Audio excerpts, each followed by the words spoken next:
Hello, and welcome to Let Me Tell You a Story podcast, produced by ED Media. Today's story is from the best-selling novel, Journey to the Kingdom of Soul, written by author Everlazt. Act 2, The War. We shall stand together and fight as one. Chapter 19. Papa Big sat in the Jungle City boardroom alone, under a low fire. Watching the orange and red flames relax the black bear, giving his mind a sense of calm before the storm. Being the leader of one of the most beautiful cities in Musina came with many gifts, along with days where Papa Big felt like he was going to lose control. This was one of the latter. Knowing Tmus and his army were camped out in the forest a few miles from his homeland, made Papa Big very uneasy. The Industriarmy tried to industrialize the Brook when the great Uncle Bully was the leader of the army. Back then the Brook withstood the assault and rose up to become a stronger nation. Now they were back, and this time they had a much larger army of followers than the days of Bully's rule. Not only were they stronger now, but their tactics had changed. This caused Papa Big to change his tactics, by sending D-Tiger and some men out into the forest to intercept any unwelcome guests. So far he hadn't received word from D-Tiger, which didn't worry Papa Big. The big red tiger was one of the most dangerous creatures in Musina. With the speed of a cheetah and the cunningness of a deadly hunter, D-Tiger could handle himself really well against any group Tmus sent to present his demands to the people of the Brook. Papa Big did find himself worrying about Lil Kay and the mission she was sent on. The Duchess is one of the smoothest female humans Papa Big knew. She is a skilled fighter, who rose through the ranks of the Brook Brigade, and became the first female member of the Jungle City Council, making her a loved asset to Papa Big and the people of the Brook. Lil Kay brought a different insight to the humanal and male-dominated council. She was well respected and recognized as the Duchess of the city. Lil Kay being able to take care of herself behind enemy lines was not a problem. The problem was not knowing about her safety, and Papa Big found himself wishing he had received word from the Duchess by now. Staring at the flames, he silently said a prayer to the gods of song for Lil Kay's safe return. A knock on the door interrupted Papa Big's moment of peace. Yes. One of the hall guards pushed open the door and D-Tiger walked into the room. It's about to begin, isn't it? Papa Big asked as he slowly rose out of his seat to greet his longtime partner at arms. Tmus should have received our reply by now, D-Tiger growled, without sharing the bloody details. I will inform the city. Has Lil Kay returned? No, but she will make it back in time, D-Tiger said confidently. The two humanals stared at the flames in silence, each lost in his own thoughts of what was to come to their beloved nation. I never thought a threat of this magnitude would surface on this side of Musina in my lifetime, Papa Big said after the long silence. I always thought my son Chris would have to lead this land against a foe like Tmus. It's not his time. It's your time, D-Tiger growled. Yes, which means we have to destroy him and his entire following in order to secure a better future for the people of this land, Papa Big said, with his voice full of passion. And my son, he added in a more subdued tone. Papa Big, the people are with you in this, D-Tiger reminded his troubled leader. I know. But the only way we will be able to give them the freedom that they had all of their lives, is one of us has to kill Tmus, Papa Big said looking over to his friend. In that moment Papa Big flashed back in time to when the two humanals were cubs playing in the wooded forest of the Jungle City. No threats of war on their horizon, no brigades to command, just two kids growing together in a new world. Understood, D-Tiger said, breaking Papa Big's trance. Good. Now we pray, Papa Big said, rising out of his seat. He closed his eyes and let the heat from the fire soak into his black fur. Papa Big's side of the large room absorbed his energy and took on a black shade, as the orange flames rose in the chimney. D-Tiger closed his eyes and the rich redness of his coat sent off a bright red hue on his side of the room. The heat between the two humanals and the rising flames made the room too hot for any human to join them in what could be their last prayer together. Gods of song, I ask you to take us into your soulful embrace, in our fight for freedom, Papa Big began. Our freedom is the most sacrificial life you could have ever given us. It allowed us to grow into a nation no one on this side of Musina thought they would ever see. A walking, talking, power in our own right, he said, then paused to inhale the heat. With your guidance we have come long way. You put us into a position of prosperity, and given us a way of life that has lived in this land for centuries. Please give us the strength to stand firm against the enemy who wishes to deprive the people of their sovereignty. I stand before you on their behalf, and if this is our last stand, please give us the confidence to feel secure within our hearts, that you will accept us into your waiting gates. Our last stand, peace. They slowly opened their eyes and flames from the fire grew brighter. A warrior's cry rose up from within the fire. Then it calmed back down to normal height. Let's go, Papa Big said, leading the way out of the room and off to their destiny. Chapter break. The brisk trek through the forest weighed down on the three runners, as they tried to cover as much ground as they could while the sun was still up. With the shining sun came the raising temperatures, and smoke-screen fog that turned the forest into a tropical sauna. Lil Kay led the way, with Corey hot on her heels, and Miss Linda bringing up the rear. Lost in her own thoughts, Miss Linda always had thoughts of running away from Industry Land and its army, but where would she go? And having Corey to care for always made her rethink her plans. Following Lil Kay through the forest felt surreal to Miss Linda. She never thought her prayers would be answered. But they were, and she silently vowed to the gods of song she would never let the Industriarmy take her and Corey back to their land. Running away made Miss Linda realize death would be more welcoming than being recaptured by the army and hauled back to the unknown in Industry Land. Lil Kay could feel they weren't being followed by any of the patrols from the camp, mainly because she would have heard them by now. This put her mind at ease, while she thought about all the valuable information she gained from infiltrating the camp. Once she meets with the Jungle City Council, they should be at an advantage against their approaching foe. They covered a lot of ground, coming close to what Lil Kay remembered as a clearing in the forest. The loud buzzing sound of flies seemed to be getting louder the closer they got to the clearing. "What is that?" Corey asked, pointing to a brown lump laying in the bushes. Lil Kay stopped walking and followed Corey's line of vision. She knew immediately what they had stumbled across. Dead bodies. "Hold on," Lil Kay said, sticking out her hand to stop Corey and Miss Linda. They took in the scene around them, and Lil Kay knew it had to take place no more than a day earlier. "Who could have done this?" Miss Linda asked, staring at the dead men's attire. "They're from the Industriarmy." "It smells bad over here," Corey said, turning up his nose and putting a hand over his mouth. Lil Kay analyzed one of the bodies closely and found a deep bite mark on his neck. One of the Brook brigades. "It will begin soon." "What, the invasion?" Corey asked, looking over her shoulder. She stood up, then turned to him. "Yes, come, let's go," Lil Kay said, subconsciously grabbing his hand and guiding the way through the sight of corpses. Not one of them felt any remorse for the fallen. "We are close," Lil Kay said over her shoulder once they were 2 miles from the bloody scene in the forest. Feeling eyes on them, Lil Kay slowed down her pace. "State your business," a voice called out from the tall trees. From the accent in his voice, Lil Kay knew the man questioning them had to be a part of the Brook's defensive line brigade. Lil Kay stopped her 2 followers and said, "It is the Duchess of the Brook." Then she pulled back her hood. "Sorry, Duchess. Are you being followed?" the voice said, without revealing his position. "Yes. The Industriarmy will be coming," she said, looking up. She found herself wondering how many brigade soldiers were up in the trees watching them. "Okay. We will return to the city when they are 100 yards out," the voice reported. "Travel in peace," Lil Kay said, then grabbed Corey's hand and led the way onto the jungle city.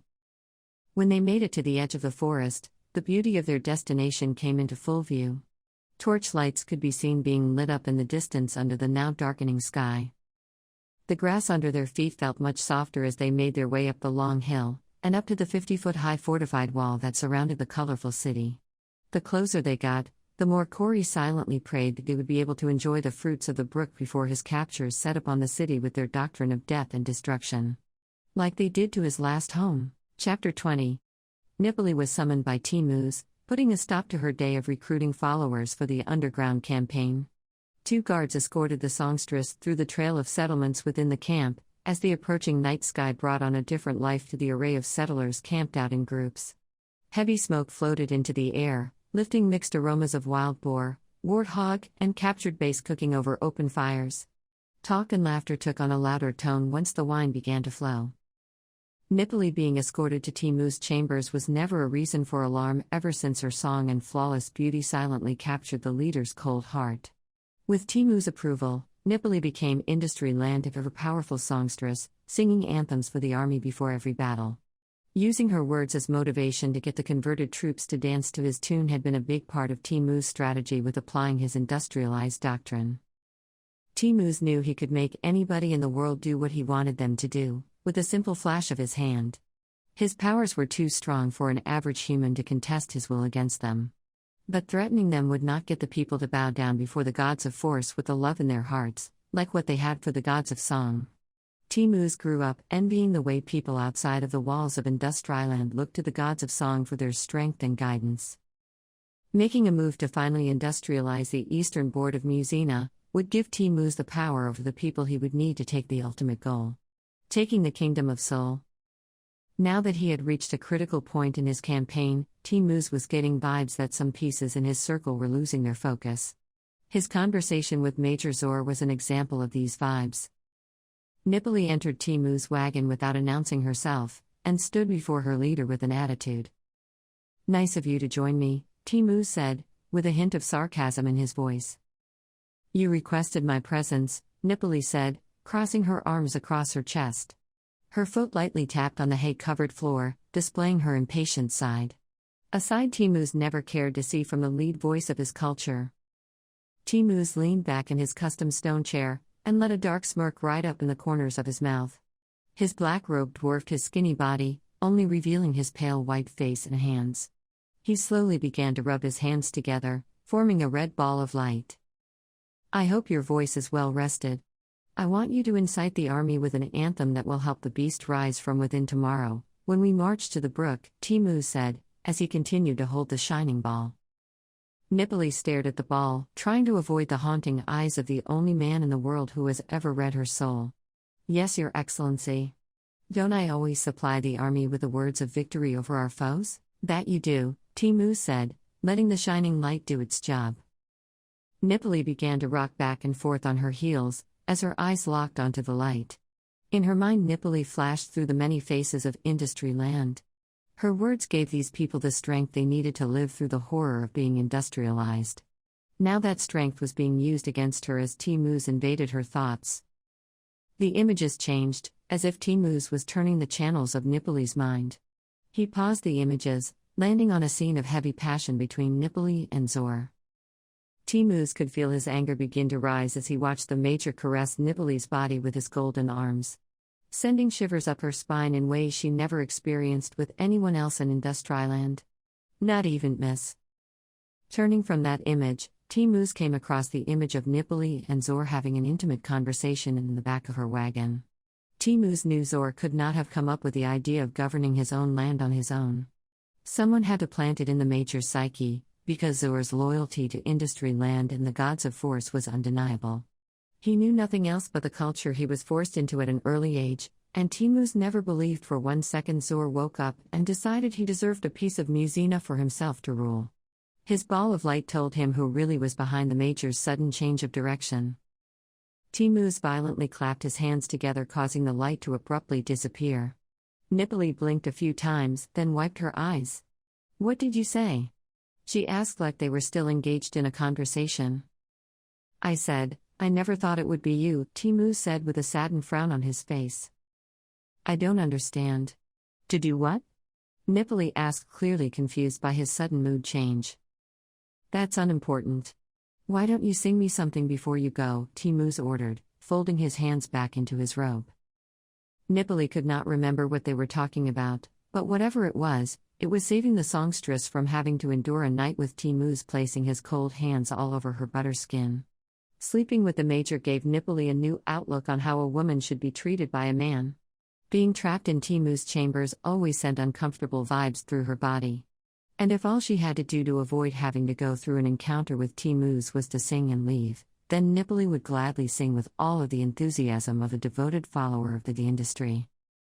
"Okay," she said, then started out with a rhythmic hum, easing into a verse of lost love. I'm told, it's old before, never, no one, told me it's cold, they figured I lost on this road, that blisters my toes. Left me, Fiendin' for what's missing, I spoke, to them with pure affection, moving their ears to listen. Could I, lost it? Why am I in this position? To speak for those confused about the vision, our future has been written. Our Father, good luck on your mission. Tmu's eyes were closed as he soaked up the vibes from the best songstress he had ever taken into his grasp.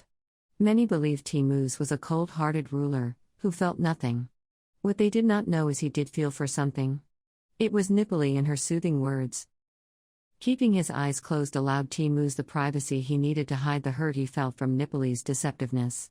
For a long time Tmus believed if he gave Nippoli a better life than the rest of the women in industry land, she would have undying loyalty to him. Looking into her conscience he saw otherwise.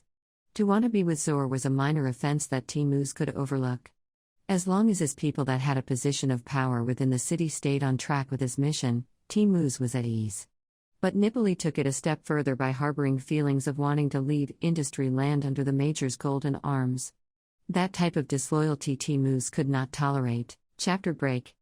Nippoli sat in the comfortable confines of her wagon, wrecking her brain about what just took place in Tmu's wagon. She remembered going there, and she remembered the first exchange they had. But after that Nippoli's mind was blank until she began singing. She asked herself over and over again what happened until horse steps approaching her wagon invaded her thoughts. Nippoli shuffled over to the canvas door and pulled it open. A surprised look covered her face when she saw Major Zor dismounting his horse. And he was alone. "Come in," Nippoli ordered in a low voice. Zor climbed up into her dimly lit wagon and faced a surprise of his own. "Are you going somewhere? I thought you would be resting." Nippoli looked down at her black night dress and realized she still had not changed out of her formal wear. "No, I was just thinking about some things," Nippoli said as she sat down on her comforter. "What brings you out this late, Major?" Zor looked down at the ground, then began to fidget with a piece of cloth that hung from his top garment. "I had to see you before tomorrow." When it came to coordinating his troops through a war, Major Zor was a master at his craft. But when it came to the beatings of the heart for a woman he was still young and inexperienced. Nippoli could sense his awkwardness. She stood back up and moved in close to him. "I'm glad you came." Zor put his golden arms around her and they embraced into a kiss, as if this would be the last time they would share a moment like this again. Before things got too heated between them, Zor pulled back and asked, "Will you be around for me when I return?" Nippoli's whole body went rigid. "What do you mean, Zor?" "Of course I will be around when you return." She lightly caressed his face, loving the smooth feel of his chocolate-colored skin. Zor seemed to struggle with his words. "Nippoli, I've had a lot of success in industry land, because I'm in tune with a lot of things." He paused as if he didn't know how to finish his thoughts. "Baby, what are you saying?" Nippoli asked. No other woman, beside his birth mother, had ever called Zor baby before. The softness in her voice sent a chill down the Major's spine. "Just tell me you will stand with me when it's time to build my own city," Zor said.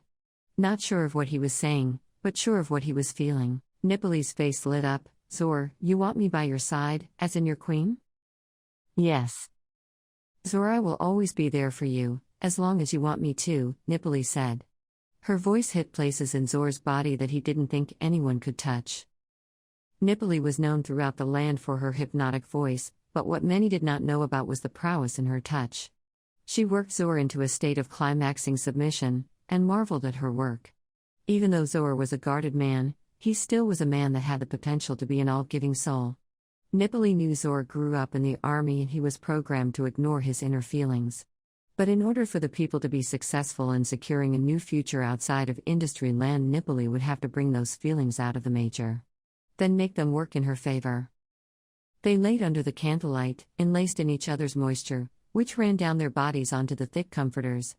Nippoli looked down into Zor's eyes and uttered a soft, "I love you," before kissing him passionately. The Major was locked into the songstress embrace, lost in the effects of her words. It was at that moment he knew his life would never be the same once he stepped outside of that wagon. Nippoli made him feel like he could do anything, and if he was able to keep her by his side, then the sky's the limit. I love you too," Zor uttered. Speaking words he only ever said to the gods of force. Hey everyone, it's author Everlazt. I want to thank you for listening to Let Me Tell You a Story podcast. Tune in for the next episode. God bless and be safe.